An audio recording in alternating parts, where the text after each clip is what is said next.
Good evening student, all of you. आपका LP classes में हार्दिक अभिनंदन वंदन करते हुए स्वागत है। प्यारे बच्चों, फर्स्ट चैप्टर जो था वो कंप्लीट हो चुका है।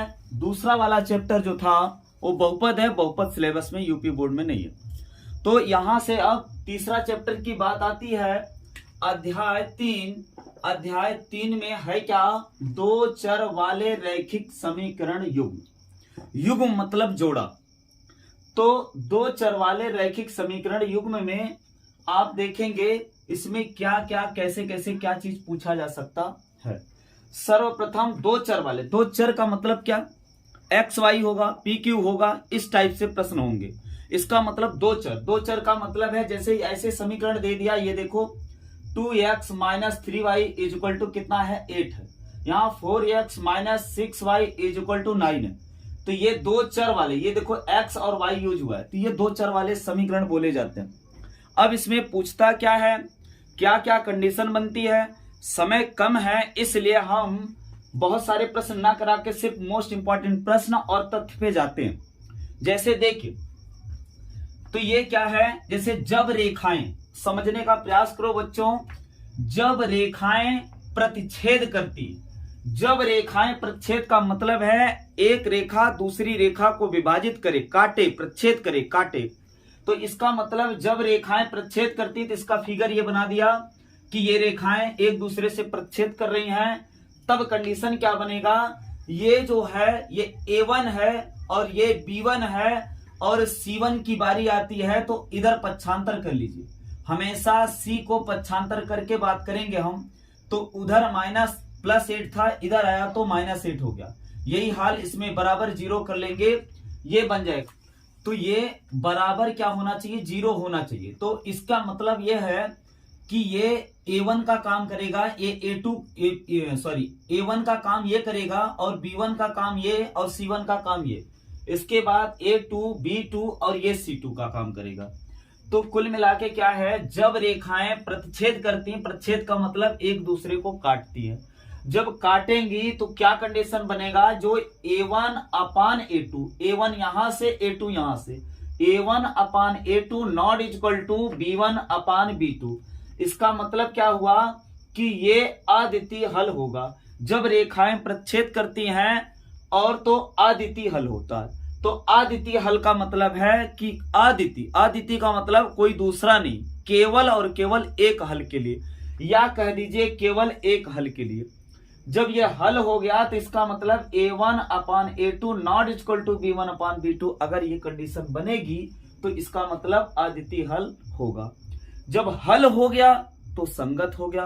तो संगत असंगत, अगर प्रश्न अभी पढ़ नहीं रहे हैं, आप इसको समझने का प्रयास करो, तीनों चीज समझ लेंगे, इसके बाद प्रश्न हम कर रहे हैं। तो जब अद्वितीय हल है, अद्वितीय का मतलब कोई दूसरा नहीं, केवल एक हल है, तो कहने का ये मतलब है कि ये संगत हो जाएगा। जब हल हो गया तो संगत हो गया। रेखाएं क्या है? प्रतिच्छेद कर रही हैं। जब प्रतिच्छेद कर रही हैं तो A1 upon A2 not equal to B1 upon B2, ये होना चाहिए।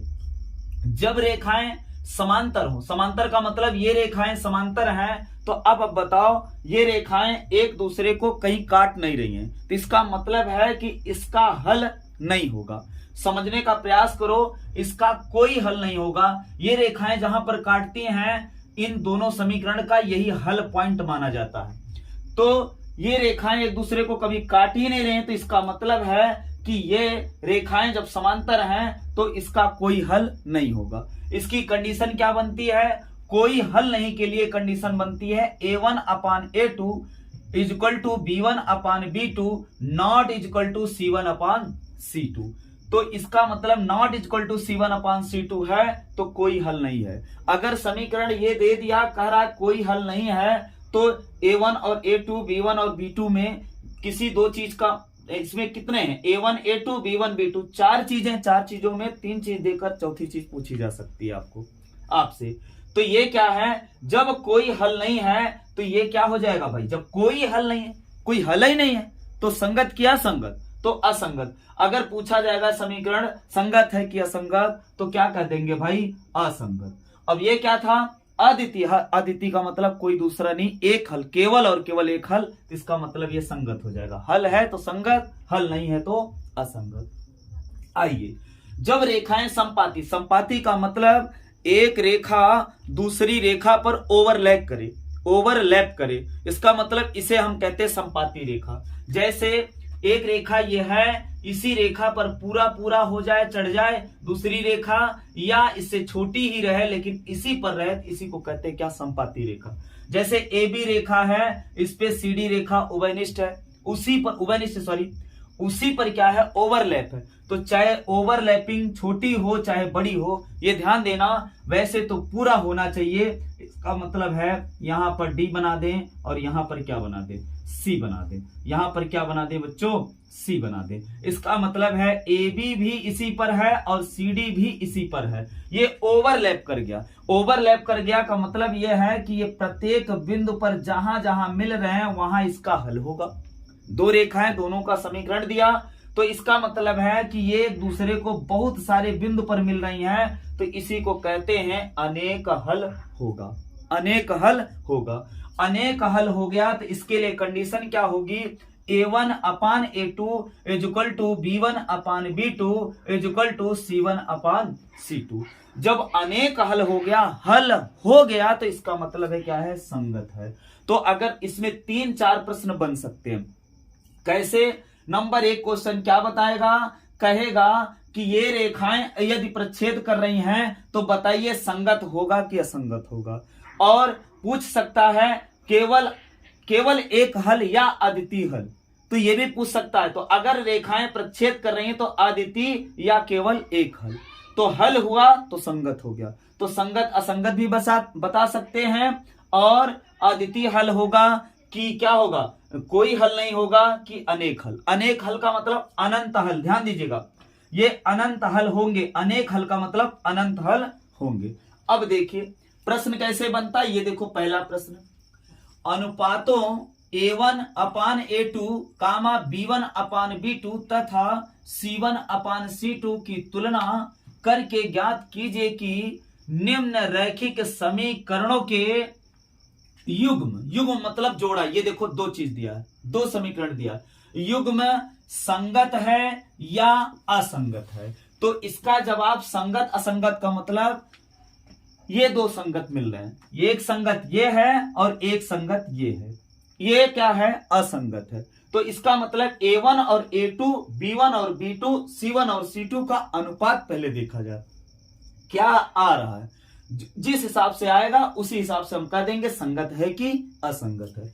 चलिए, ये होगा A1 का मान, ये है A1 और ये है B1 और ये है क्या, C1, और ये क्या है A2 और ये क्या है B2 और ये क्या है C2 है। चलो हम रखते हैं, तो A1 upon A2, A1 upon A2 equal to, देखो क्या आ रहा है, तो A1 upon A2 equal to क्या आ रहा है भैया, तो A1 का मान क्या है 2 है और A2 का मान क्या है 4 है। तो इसका मतलब है A1 और A2 का अनुपात आया A1 upon A2 equal to कितना आया, 2 1 के 2, 2 दूना 4, 1/2 आ गया। अब समझिए B1 का अनुपात निकालें B2 से, तो B1 upon B2 equal to क्या आ रहा, B1 का मान -3 है और B2 का मान कितना है -6, माइनस से माइनस कट जाएगा, 3 1 के 3, 3 दूना 6, अर्थात B1 upon B2 equal to आ गया 1/2, 1/2। इसका मतलब 1/2 ये भी आया, 1/2 ये भी आया। अब हम ध्यान देंगे कि C1 और C2 का भी मान निकालेंगे, तब आगे बता सकते हैं क्या हो रहा है क्या नहीं हो रहा। तो C1 upon C2 equal to, C1 का मान ये -8 और C2 का मान क्या है -8 बटे -9, माइनस से माइनस तो खत्म हो गया, लेकिन 8/9 किसी संख्या से कटेगा नहीं। इसका मतलब A1 upon A2 equal to B1 upon B2 आया कि नहीं, 1/2 ये भी है, 1/2 ये। तो आप कह सकते हो अतः A1 upon A2 equal to B1 upon B2 not equal to C1 upon C2। ये भी 1/2 आया होता तो आप कह देते not equal to C1 upon C2, लेकिन ये बराबर नहीं, इसलिए नॉट इक्वल टू। अब ये आया कंडीशन, तो ये बताओ ये कौन सी कंडीशन का है? इधर देखिए, A1/A2 equal to B1/B2 not equal to C1/C2, ये कोई हल नहीं होगा। तो बताइए, अब कोई हल नहीं है तो ये भी पूछा जा सकता हल है कि नहीं है। तो ये क्या है, कौन सा हल है, ये भी पूछा जा सकता। तो ये क्या है, हल है कि नहीं है? ये कोई हल नहीं है, पहला जवाब। आपसे पूछा क्या था, संगत असंगत, तो संगत असंगत का मतलब क्या होगा, असंगत होगा। तो इसका मतलब जवाब मिला आपका असंगत। तो आंसर मिला अतः क्या होगा, असंगत होगा, असंगत होगा, संगत होगा। समझने का प्रयास करो, ये आंसर बन गया। आपसे ये भी पूछा जा सकता था कि संगत असंगत, तो ये हो गया। इसमें पूछा जा सकता था कि ये जो समीकरण दिया है, इस समीकरण की जो रेखाएं हैं एक दूसरे से कैसे व्यवहार कर रही हैं, प्रतिच्छेद कर रही हैं कि समांतर हैं कि एक दूसरे को के ऊपर संपाती हैं। तो आपको ये जवाब मिलेगा। तो ये बताइए, ये कंडीशन किसके लिए, समांतर रेखाओं के लिए। तो इसमें 3-4 प्रश्न आपको बता दिए एक ही प्रश्न में, कि ये पूछा जा सकता था कि ये रेखाओं का जो समीकरण दिया है, बताइए ये रेखाएं एक दूसरे को काटेंगी या समांतर होंगी या क्या होंगी, संपाती होंगी। तो ये कंडीशन क्या कहता है कि समांतर रेखाओं के लिए A1/A2 equal to B1/B2 not equal to C1/C2। तो ये कोई हल नहीं के लिए है, चूंकि रेखाएं समांतर एक दूसरे को काट ही नहीं रही, कहीं नहीं काट रही। तो इसका मतलब है कि ये रेखाएं कभी प्रतिच्छेद नहीं कर रही हैं, कहीं पर मिल नहीं रही हैं, तो इसका समीकरण का हल निकाला नहीं जा सकता।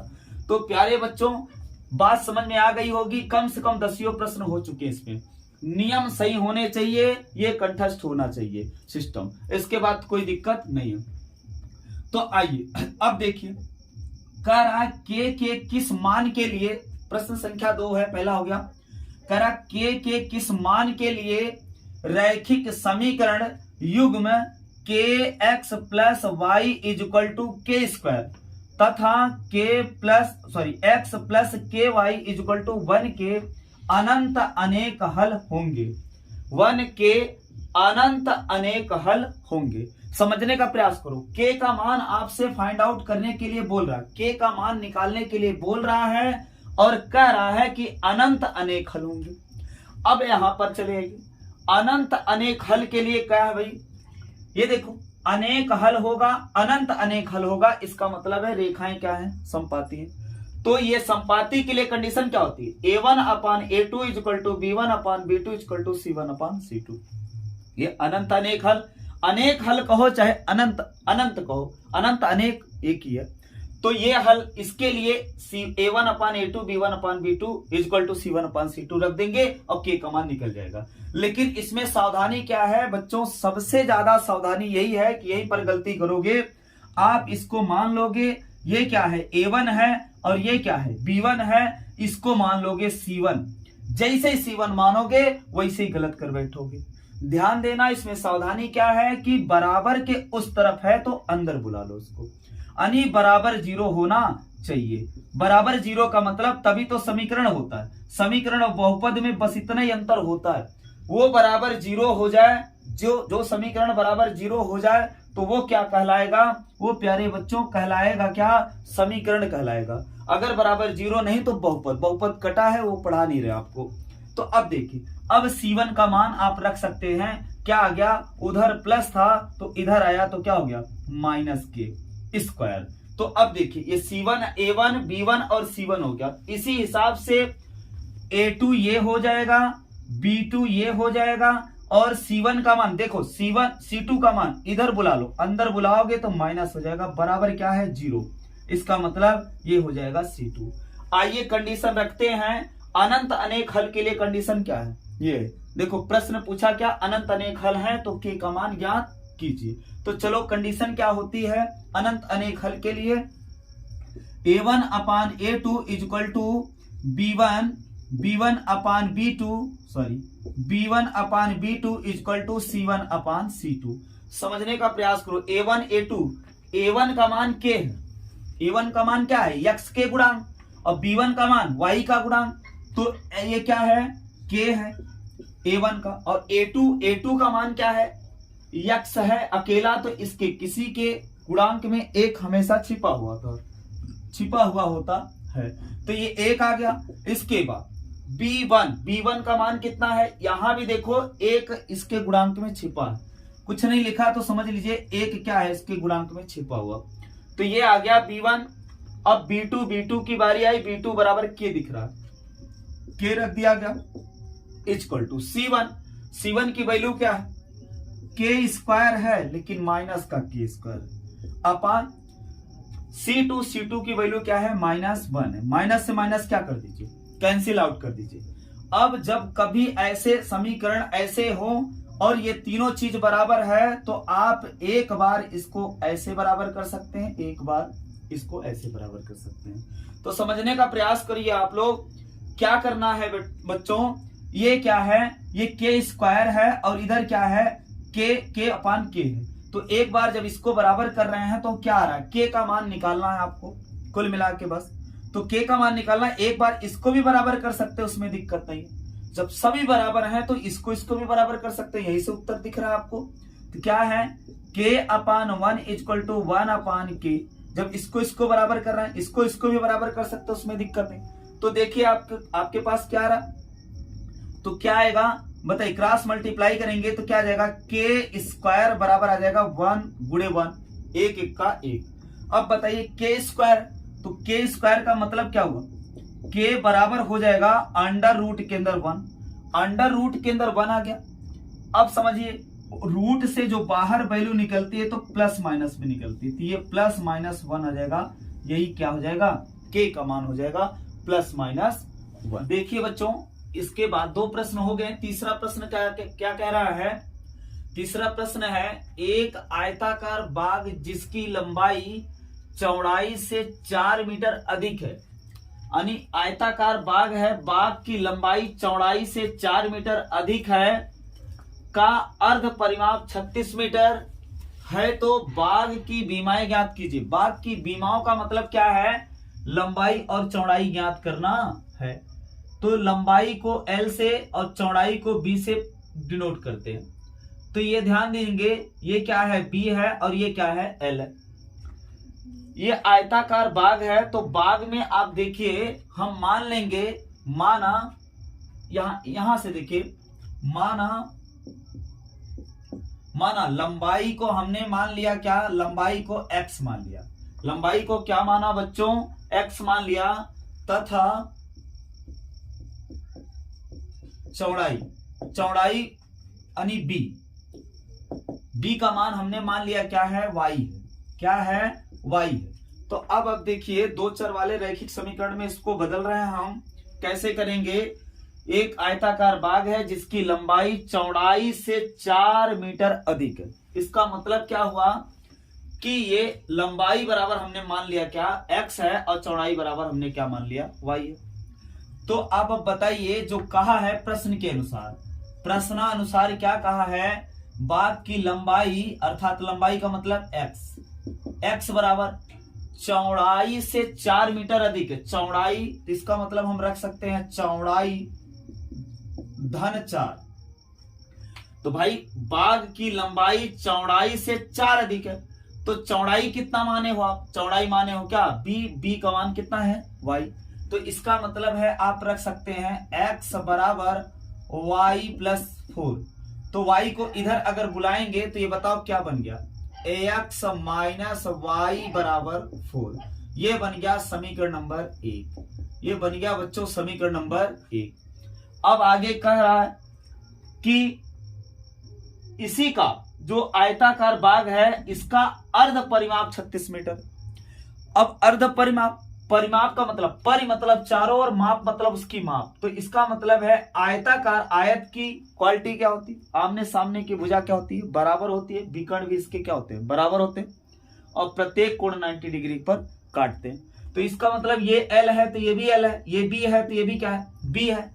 अर्ध परिमाप दिया 36 मीटर, इसका मतलब क्या हुआ, ये क्या है अर्ध परिमाप, अर्ध परिमाप का मतलब फिर से पुनः लिखेंगे, पुनः प्रश्नानुसार क्या लिखोगे, पूरा परिमाप कितना होता है, पूरा परिमाप होता है L 2L और BB 2B, तो यह आता 2l + 2b, ये पूरा परिमाप होता है। तो प्रश्न के अनुसार अर्ध परिमाप का मतलब इसमें 2 का भाग लगा दोगे तो ये हो जाएगा अर्ध परिमाप।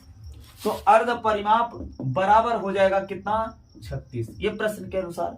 तो पूरे परिमाप में 1/2 का क्या कर दो, भाग कर दो, मतलब 2 का क्या कर दो, भाग कर दो, या 1/2 से क्या कर दो बच्चों, गुणा कर दीजिए। चलिए जब हम 2 कॉमन ले रहे हैं तो 2 से 2 क्या हो जाएगा, कट जाएगा।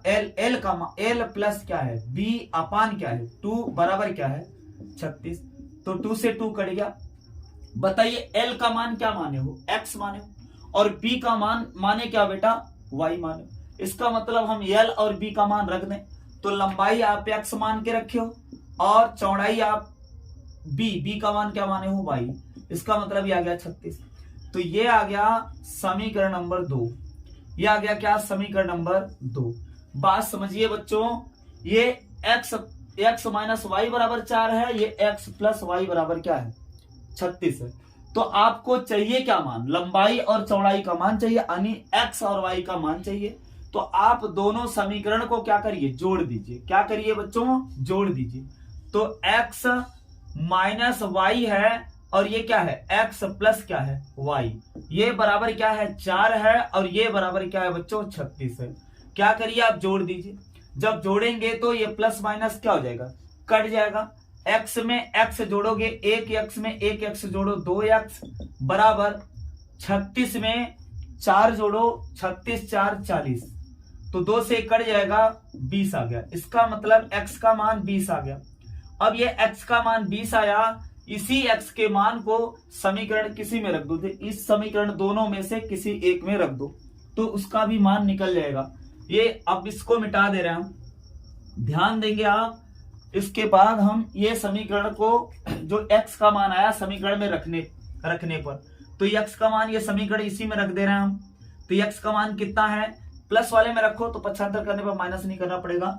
तो हम ये x प्लस क्या है y बराबर क्या है 36 है, इसी में x का मान हम पुट कर देंगे। तो 20 प्लस y बराबर कितना 36। बताओ इधर प्लस है उधर जाएगा तो माइनस, तो y बराबर 36 माइनस कितना 20, तो y बराबर आ रहा है 36 में से 20 गया कितना है बताओ, 6 में से 0 जाएगा 6 आएगा, 3 में से 2 गया 1, इसका मतलब 16 आ गया। 16 क्या मीटर में दिया था तो मीटर में रहेगा प्यारे बच्चों, ध्यान दीजिएगा मीटर में होगा, यूनिट को ध्यान दीजिएगा। तो अब बताइए, तो क्या रहा है, बाघ की बीमाएं ज्ञात कीजिए। बाघ की बीमा का मतलब लंबाई और चौड़ाई। लंबाई कितना माने थे x, तो इसका आंसर बना क्या 20 और चौड़ाई कितना 16। आप वैसे भी देख लीजिए, जो चौड़ाई है इससे 4 अधिक है कि नहीं लंबाई, 16 में 4 जोड़ो 20 आएगा कि नहीं आएगा। इसका मतलब आपका उत्तर भी जांच हो रहा है कि चौड़ाई, ये देखो ना कह रहा है लंबाई चौड़ाई से 4 मीटर अधिक है, तो लंबाई चौड़ाई से 4 मीटर अधिक है ना भैया। 16 में 4 जोड़ो 20 आ रहा है कि नहीं आ रहा। अब देखिए, ये तो ऐसे हो गया, ये ऐसे इस टाइप की सवाल आप मतलब द्विचर वाले रैखिक समीकरण में बदलकर आप हल कर सकते हो।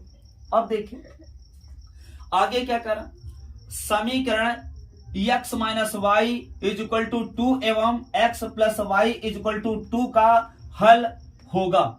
हल पूछ रहा। अब देखिए, समीकरण द्विचर वाले रैखिक समीकरण को हल करने के 3 नियम होते हैं। पहला प्रतिस्थापन। प्रतिस्थापन का मतलब है यहां से एक समीकरण से मान उठा के दूसरे समीकरण पक्षांतर करके इसमें रख दीजिए, ये प्रतिस्थापन। मतलब इसका मान उठा के किसी एक का मान, x को रोक दीजिए, y को इधर ठकेल दीजिए, 2 प्लस क्या हो जाएगा y, x की जगह 2 प्लस y रख दीजिए, इसके बाद y के रूप में आ गया, सॉल्व कर लीजिए। ये कहते हैं प्रतिस्थापन। इसके बाद आता है विलोपन विधि। विलोपन विधि का ये मतलब होता है, जो ये है, ये y है, देख रहे हो y है, यहां भी y है, तो ये कट सकता है, ध्यान देंगे। तो हम विलोपन विधि इसमें ना करा के हम इसमें कराएंगे, ज्यादा मजा आएगा। ये विलोपन विधि से सॉल्व करना है। तो हम इसको, इस समीकरण को, पहली बात तो वैसे जनरली सॉल्व करते हैं। कह रहा है कि हल होगा, हल होने का मतलब है चाहे जिस विधि से कर दो उसमें दिक्कत नहीं। तो हल इसका निकाल सकते हैं हम आराम से। क्या है ये, क्या है, x माइनस वाई बराबर क्या है बच्चों 2, और x प्लस वाई बराबर कितना है 2, ये भी है। क्या करोगे, जब जोड़ोगे तो ये कट जाएगा, प्लस और y, प्लस वाई और माइनस वाई खत्म, x x 2x is equal to 2 में 2 जोड़ो 4 आ गया, 2 दूना 4, x बराबर कितना आया बच्चों 2 आ गया। अब x बराबर 2, इसी x का मान उठा के चाहे इसमें रखो चाहे इसमें रखो, तो हम इसमें रख रहे हैं x प्लस वाई बराबर क्या 2, तो x का मान कितना है 2, यहां पुट कर दो, तो 2 प्लस वाई बराबर कितना 2, तो y बराबर क्या गया 2, इधर प्लस है उधर गया तो माइनस, तो y बराबर क्या गया बच्चों 0 आ गया। तो इसका मतलब हल का मतलब क्या, द्वि चर था तो दो चर का, मतलब दो चर का हल का मतलब दोनों का मान निकलेगा, तो हल होगा, तो हल क्या हुआ, क्या होगा हल x बराबर 2 और y बराबर क्या बच्चों 0। अब समझने का प्रयास करो, अगर आपसे कहा होता कि विलोपन विधि, तो विलोपन विधि में तो उल्टा खुद ही है, कट गया, ये विलोपन विधि से सॉल्व हो रहा, लेकिन ज्यादा मजा आएगा आपको विलोपन विधि में इस प्रश्न को करने में। तो विलोपन विधि यहां करा दे रहे हैं, 2 नियम बच रहे, प्रतिस्थापन और क्या बज्र गुणन। तो आप इसको याद रखिएगा, हम किनारे पर लिख दे रहे हैं x बराबर क्या आया है 2 और y बराबर क्या आया है 0। चलिए x बराबर 2 और y बराबर क्या आया है 0। अब हम चल रहे हैं इसी सवाल को, ध्यान देंगे, हम प्रतिस्थापन विधि से हल करके दिखा दे रहे हैं और बज्र गुणन विधि से भी हल करके दिखा दे रहे हैं। बज्र गुणन विधि क्या होगा, उसके लिए सूत्र लिखवाना पड़ेगा, और प्रतिस्थापन विधि क्या होगा, उसके लिए कुछ दिक्कत नहीं, एक समीकरण से उठा के मान दूसरे समीकरण में रख दीजिए, बस बात खत्म है। तो प्यारे बच्चों इसको हम मिटा रहे हैं, ध्यान दीजिएगा, उत्तर क्या आया x बराबर 2 y बराबर क्या 0। अब देखिए, अगर यही सवाल कहा होता कि समीकरण इतना एवं इतने का हल प्रतिस्थापन विधि से हल कीजिए, तो प्रतिस्थापन विधि का मतलब एक समीकरण से मान उठा के दूसरे समीकरण में रखने होते हैं। तो चलिए हम यहां से उठा के मान रख रहे हैं, इस समय मान लीजिए ये समीकरण क्या है 1 है और ये समीकरण क्या है 2 है।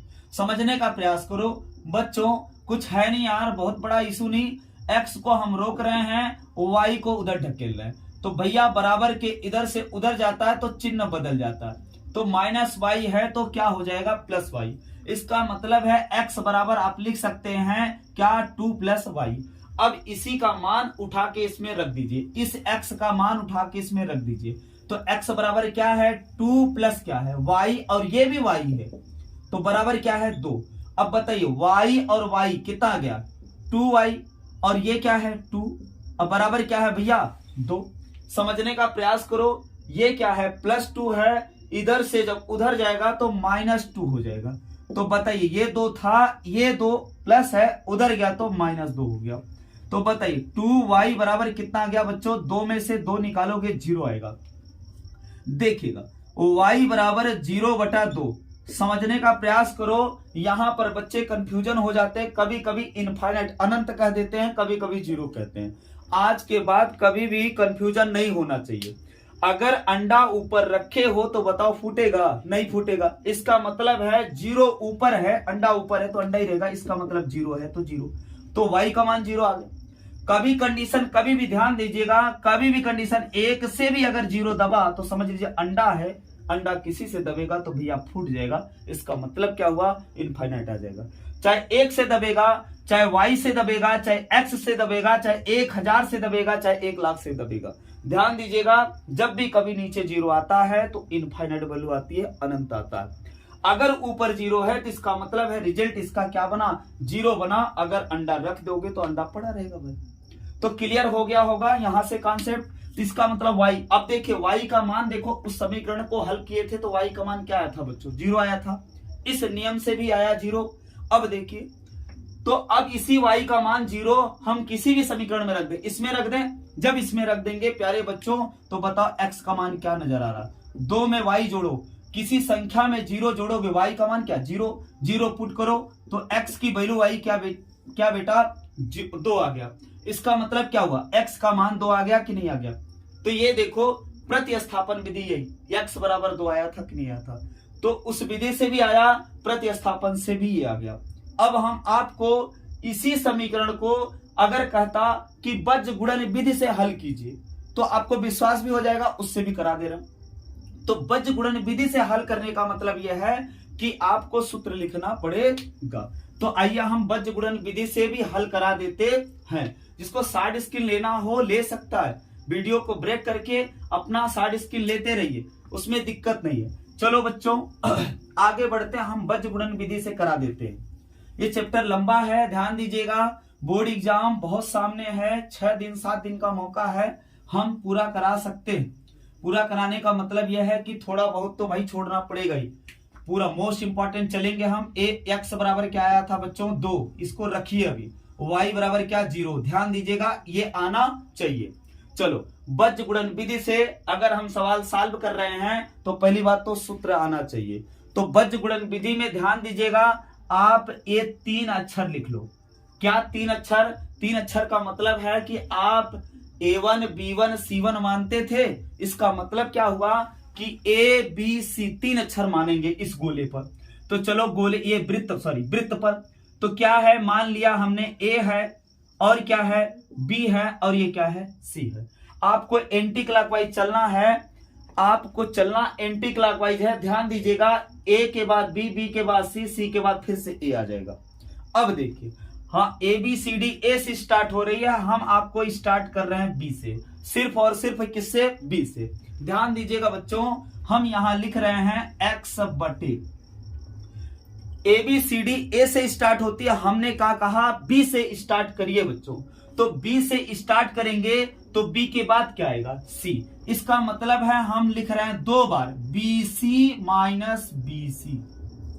BC लिख दिया, माइनस लगा दो, आगे बढ़ जाओ, अभी पूरी कहानी हम बता रहे हैं। y अपान, ध्यान दीजिएगा बेटा, इसके बाद BC के बाद क्या आ जाएगा? CA। तो इसका मतलब क्या हुआ? CA, फिर से CA लिख दो, चलो CA हो गया, इज इक्वल टू 1 अपान। अब इसके बाद A पे खत्म हुआ, ध्यान दीजिए, C पे खत्म हुआ था तो C के बाद CA आ गया। अब A पे खत्म हुआ तो AB। तो इसका मतलब है हम लिख दिए क्या? AB और क्या बच्चों? AB।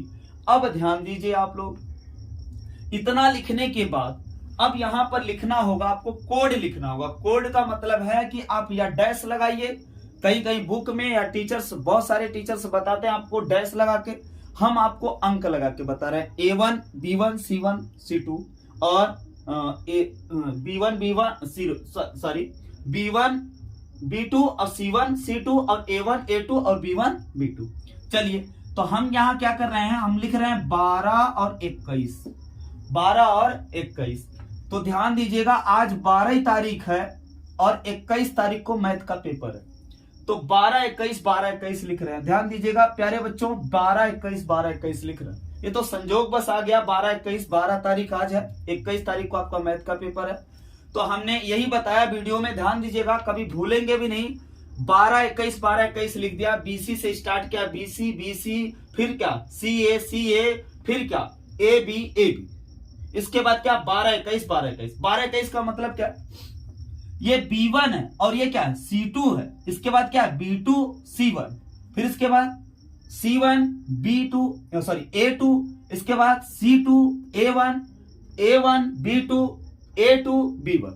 इसका मतलब क्या हुआ कि ये क्या है, ये पहले वाले समीकरण में A1 B1 C1 है, A2 B2 C2 है। इसी को उठा के रख दीजिए, x का मान निकल जाएगा, y का मान निकल जाएगा। अब देखिएगा, सावधानी यही है कि आपको हमेशा C को अंदर बुलाकर ही रखना है, नहीं तो गलत हो जाएगा। तो जब अंदर 2 को बुलाओगे तो माइनस हो जाएगा, बराबर लिखोगे क्या? 0।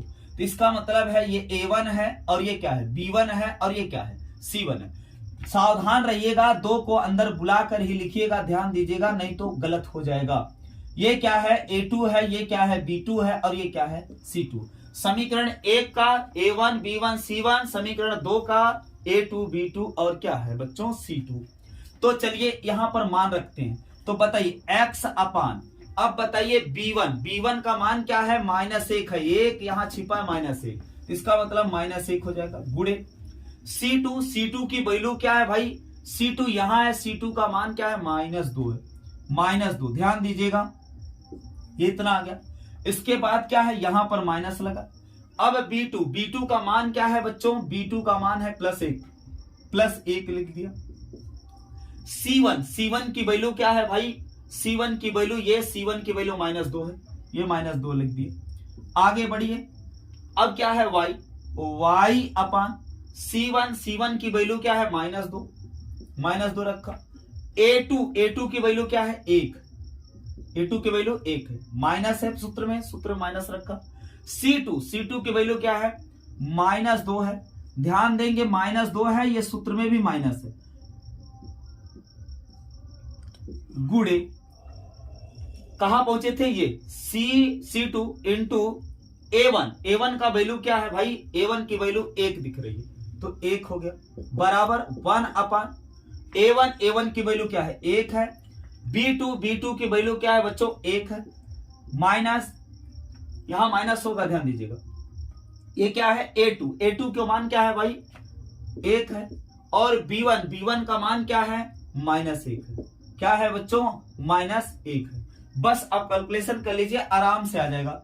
तो x अपान ध्यान दीजिएगा क्या रहा, -2 गुणे -1, माइनस गुणे माइनस प्लस होता है तो 2 1 के 2 आ गया, माइनस यहां पर देखिएगा -2 का 1 में गुणा करोगे तो -2 आएगा, और माइनस माइनस क्या हो जाएगा प्लस हो जाएगा, ये आ गया क्या भाई -2 गुणे 1 करोगे, 2 1 के 2 -2, माइनस में माइनस का गुणा करोगे क्या आ जाएगा प्लस आ जाएगा, इज इक्वल टू y अपन ये -2 गुणे 1 -2 आ गया, यहां पर -2 और ये माइनस माइनस क्या कर देगा प्लस कर देगा, समझ पाए कि नहीं समझ पाए, तो +2 आ जाएगा, इज इक्वल टू यहां पर 1 गुणे 1 का मतलब 1 में 1 का गुणा होगा 1 आएगा, माइनस माइनस क्या हो जाएगा प्लस हो जाएगा।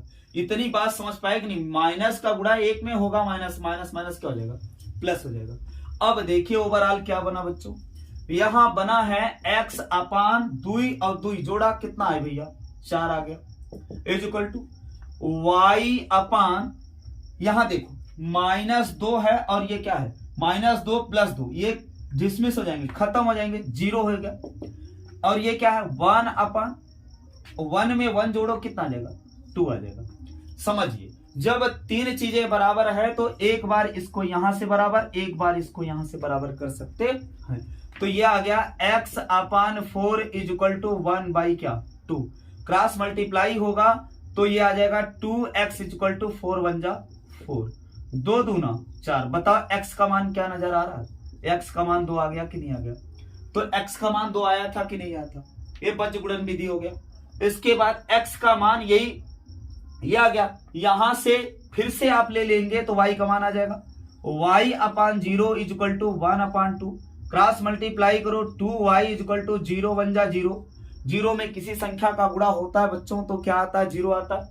अब देखिए ये y बराबर क्या आ जाएगा बताओ, y बराबर आ जाएगा 0/2, अभी बताया किसी के ऊपर रखा हुआ अंडा, इसका मतलब 0 रखा ऊपर तो 0 होगा, इसका मतलब y का मान क्या आ गया बच्चों 0 आ गया। तो बताओ ये दोनों विधियों से वैसे सॉल्व किए थे तब भी यही आया था y बराबर 0 x बराबर 2, अब प्रतिस्थापन से किए तब भी आया, ये बजगुणन विधि लगा दिए तब भी आ रहा है यही। इसका मतलब क्या हुआ कि आप इसके चाहे जिस नियम से करिए, जिस नियम से कह रहा उस नियम से करना अनिवार्य हो जाएगा। ध्यान दीजिएगा, अगर आप एक्स्ट्रा दिमाग लगाए तो नंबर काटा जा सकता है। अगर बजगुणन विधि से कहा तो बजगुणन विधि लगाइएगा, अगर कहा प्रतिस्थापन विधि तो प्रतिस्थापन विधि लगाइएगा, अगर कहा कि विलोपन विधि तो विलोपन विधि का ये सवाल है। विलोपन विधि एकदम आसान, कोई दिक्कत नहीं। देखो क्या है, ये कह रहा है निम्न समीकरणों के युग्म को विलोपन विधि से हल कीजिए। तो विलोपन विधि से हल करने का क्या मतलब है, देखिएगा कुछ नहीं करना होता है। ये देखिए ये क्या है 3x + 4y = 10 है। समझने का प्रयास करो बेटा, यहाँ क्या है 2x - 2y = क्या है 2 है। अब यहां पर विलोपन का मतलब देखो, यहां पर माइनस लगा है तो विलोपन आराम से हो जाएगा, दिक्कत नहीं। y का मान एकदम सेम कर लो बस। तो y का मान सेम का मतलब है इसको जोड़ोगे तो कट जाना चाहिए। तो कटने का मतलब है कि इसमें 2 की कमी है, 2 का गुणा कर दे, 2 दूना 4, 4y में से 4y जोड़ोगे कट जाएगा। इसका मतलब है समीकरण इसको मान लिए हम क्या 1, इसको मान लिए क्या बच्चों 2। समीकरण 2 में 2 का अगर गुणा कर दें तो बताओ समीकरण 2 में हम पूरा लिख नहीं रहे, ऐसे बोल दे रहे हैं, आप समझ जाइएगा। 2 का गुणा कर रहे हैं तो 2 दूना 4 x और 2 दूना 4 y और 2 दूना क्या 4। ये समीकरण नंबर बन गया क्या बेटा 3 बन गया गुणा करने पर। अब समीकरण 3 और 1 को जोड़ दीजिए, जोड़ने पर y का मान डिसमिस हो जाएगा। चलिए तो क्या करेंगे, इसी को कहते हैं क्या है विलोपन विधि। विलोपन का मतलब ये देखो उल्टा है इसका, यही है विलोपन विधि। तो हो गया, इसका मतलब है क्या है, इधर हम लिख रहे हैं, ध्यान दीजिएगा, ये है 3x plus 4y is equal to कितना बेटा 10, और क्या है उस तरफ 4x minus 4y is equal to कितना है 4 है। ये समीकरण नंबर 1 रहा और ये समीकरण नंबर क्या रहा बच्चों 3 रहा। जोड़ेंगे तो ये प्लस माइनस खत्म हो जाएगा, 4 3 7 x इज इक्वल टू ये क्या 10 4 14 7 दूनी 14, x बराबर क्या आ गया 2 आ गया। समझने का प्रयास करो, ये x बराबर 2 आया तो इसी x का मान उठा के चाहे इस समीकरण में रख दीजिए चाहे इस समीकरण में y का मान निकल जाएगा। चलिए ज्ञात करते हैं, तो इसमें हम रख रहे हैं 3x plus 4y is equal to कितना है 10 है, x का मान उठा के इसमें रख दो, 3 गुणे 2 plus 4y is equal to कितना 10। बताओ 3 दूनी 6 प्लस 4y बराबर 10, इधर प्लस है उधर गया तो माइनस, यानी 4y इज इक्वल टू 10 में क्या करोगे बच्चों 6 को घटा दोगे, तो 6 को घटाओगे तो क्या आ जाएगा 4y बराबर 10 में से 6 गया कितना आया 4, 4 1 के 4, y बराबर आ गया 1, y बराबर क्या आ गया 1। तो ये रहा आपका प्रतिस्थापन विलोपन। और देखिए बच्चों यहां दिख नहीं रहा था तो ये क्या करेंगे, ये 4 1 के 4, इसका मतलब क्या हुआ y बराबर क्या आ गया 1 आ गया। तो ये फाइनल रिजल्ट रहा। इसका मतलब क्या हुआ, विलोपन विधि से भी आप कर सकते हो, प्रतिस्थापन से भी कर सकते हो, बजगुणन से भी कर सकते हो। इस चैप्टर में बहुत ज्यादा आप कुछ रह नहीं गया, अगली वीडियो लेके आएंगे उसको खत्म करने का प्रयास करेंगे। धन्यवाद। अगर ध्यान दीजिए आप लोग, इतनी मेहनत आपके लिए कर सकते हैं हम, तो आप थोड़ा सा मेहनत कर दीजिए, सब्सक्राइब कर लीजिएगा चैनल को, और जो भी आपके फ्रेंड हैं उनसे शेयर करिए कि हाँ सर ऐसे ऐसे पढ़ा रहे हैं, थोड़ा सा देख लीजिए। आप लोग शेयर वेयर कीजिए, लाइक करिए, जो भी कुछ आपको लग रहा हो कि हाँ सर इसको बोल दें सर से, मान लीजिए कमेंट कर दें कि हाँ सर जी ये पढ़ा दीजिए वो पढ़ा दीजिए। तो जो भी आपको लग रहा है आप कमेंट कीजिए, चैनल को सब्सक्राइब कर लीजिएगा, प्लीज सब्सक्राइब करें, क्योंकि इतनी मेहनत आपके लिए कर रहे हैं तो थोड़ा सा सब्सक्राइब करने में क्या जाता है। तो प्यारे बच्चों ध्यान देंगे, आप चैनल को सब्सक्राइब कर लेंगे और एक दूसरे को शेयर करेंगे। धन्यवाद।